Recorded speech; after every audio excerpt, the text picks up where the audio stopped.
The last prayer, as told in the Bible, Matthew 26, Mark 14, Luke 22, and John 17:19. It was the night before Jesus would be crucified. He knew what was coming. He knew Judas would betray him. He knew the soldiers would arrest him. He knew he would be beaten, mocked, and nailed to a cross.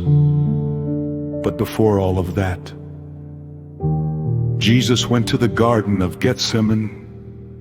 There, he fell to the ground and prayed to his Father. This is the story of the last prayer. Jesus said to his disciples, "Sit here while I go over there and pray."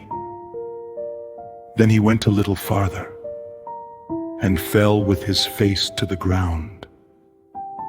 He prayed, "My Father, if it is possible, may this cup be taken from me, yet not as I will, but as you will." Jesus was deeply troubled. He knew the suffering that was coming, but he surrendered himself to the will of his Father. And he prayed again, the same prayer.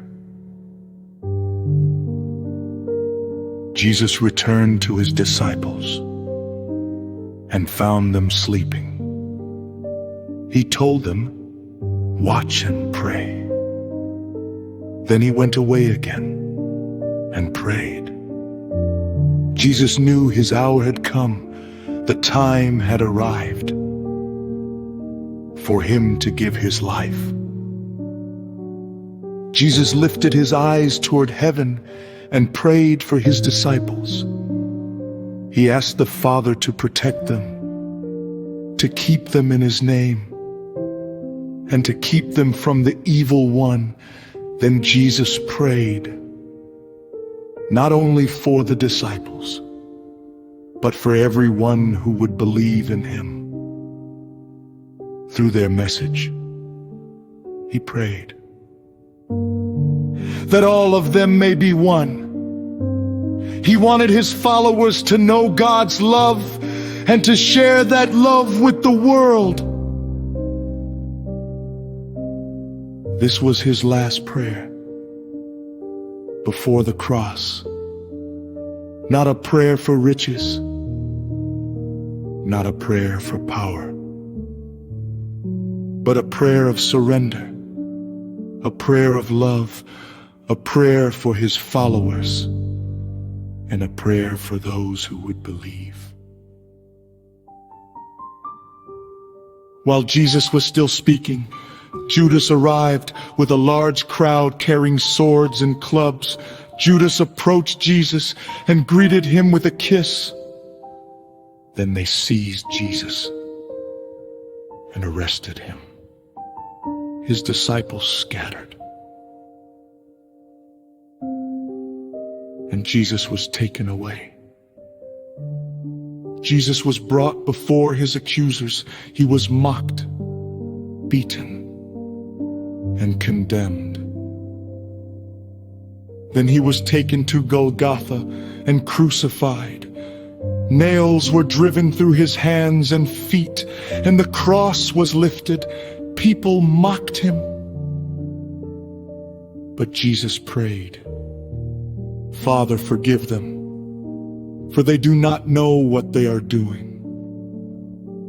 Darkness came over the land, and Jesus cried out, my God, why have you forsaken me?" Then, when everything had been completed, Jesus said, "It is finished." He bowed his head and gave up his spirit. And that was the end of Jesus' earthly life, from the garden to the cross. He knew what was coming. He felt the pain. He faced the suffering. And still, he chose the Father's will. He prayed for his disciples. He prayed for those who would believe. And even as he hung upon the cross, he prayed for forgiveness. Then he said, "It is finished." The prayer was over. The sacrifice was complete. And Jesus gave his life for the world.